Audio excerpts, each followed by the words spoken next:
So I did a video on the Leica R4, and in it I mentioned Minolta and their autofocus, which Leica sold to Minolta, all the rights to paint. So Minolta blew the world apart by coming out with the Minolta 7000, and the 9000, which was the professional version, and they basically just dominated the autofocus market with the cameras.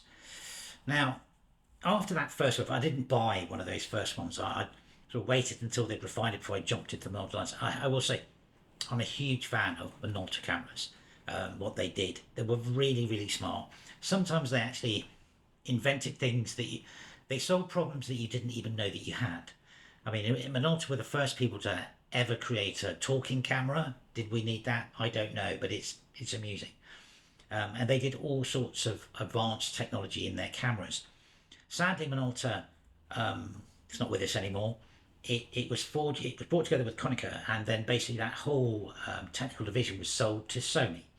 So everything you're seeing Sony cameras was devised from that original Minolta technology years ago, and they were an incredibly smart company, and they did some really cool stuff. So I'm going to do two videos on the same camera, but one's got a very special story.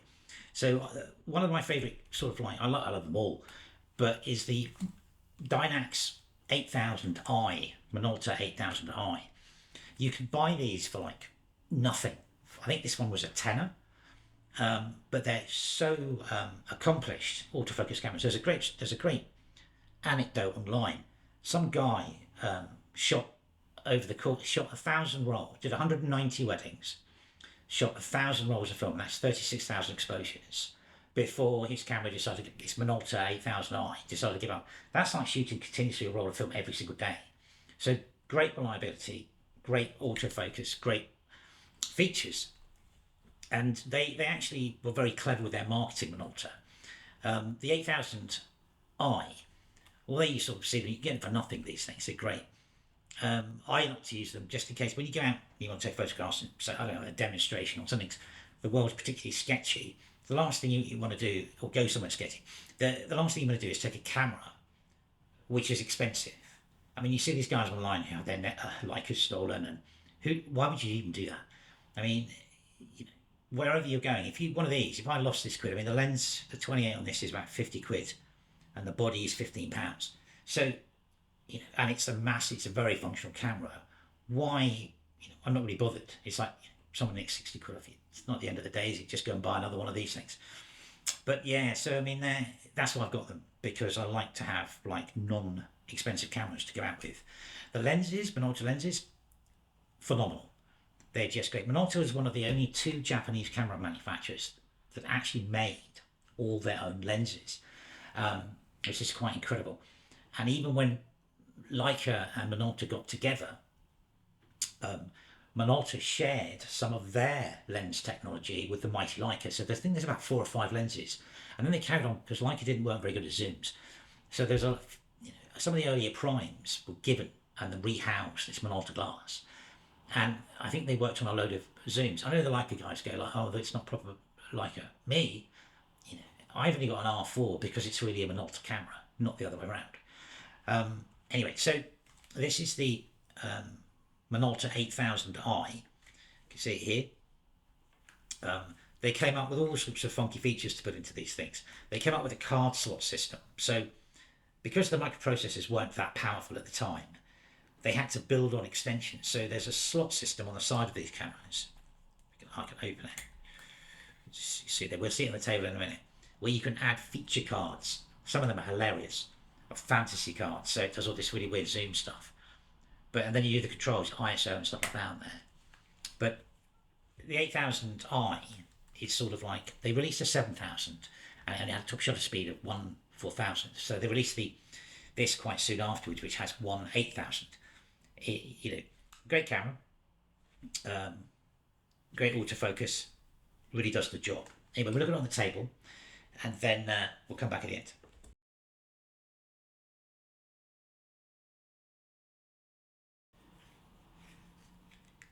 Okay, so here we go. This is the Minolta 8000i. Now, one of their autofocus cameras. as I discussed, and really basic functions across the top here. We've got a function button here. Let me turn it on.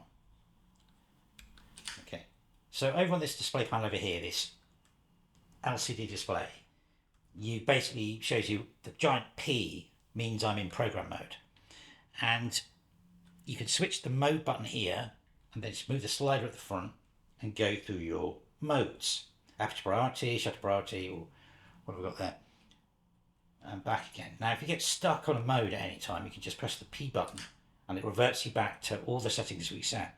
This function button here, if you hold it down and then you move it across, will actually change, I don't know if you can see it, it changes the focusing mode from average to center weighted, and that's all it does. Again, press P, sends it back to normal. Now on the back of the camera, you've also got spot focus. So if you hold that down, which is great to be able to do spot focus just as quickly as that, you've now in spot focus mode. So then we've got over here, we've got some extra functions. So once I move them along, you can change the sort of extra bits. So what's this one? Just check that. Yeah, you can change different modes with that button there, but also this affects the card. Once you've got a card in it, if you hold that down, it will go to the card functions. The card slots at the side here, and as you can see, hopefully, you can control the ISO with the button on the top. So you press this button in, now you can change the ISO. You've got hot rewind, and then you've got card adjustments here, and also your timer button. So there's a lot of the functionality like timer and everything's built into this side area. The card slots in the card slots in the top, whichever type of card you've got. Now on the front, we've got some functions. Down here we've got an AF autofocus and a manual switch to switch between manual focusing the lens and autofocus.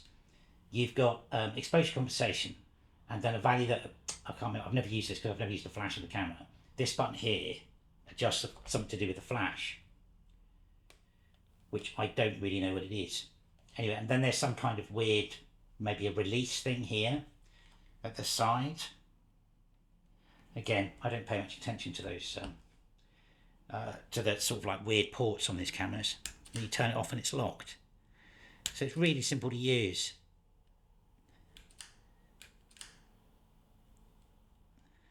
There we go. Great camera, like 15 quid. And you know, you're gold.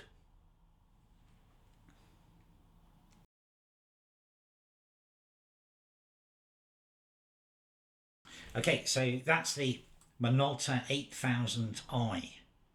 I highly recommend you get one of these and a cheap 50 with it. You just can't go wrong. It's sort of like, you know, super lightweight, cheap, chuck it in your bag. Takes great photographs, really good. Minolta glass is brilliant. It's not the most attractive thing on the world, but who cares if it's taking great pictures? Do you know what I mean? It's just a great thing. It's got great functionality as well. So that's great. And what I'll do is I'll look at the other Minolta 8000 that I have, which is, it's got a little bit of history to it, which is really nice. But yeah, so you can find these for nothing. I highly recommend you get one. Get a 28. Great lens. Okay, thank you for watching.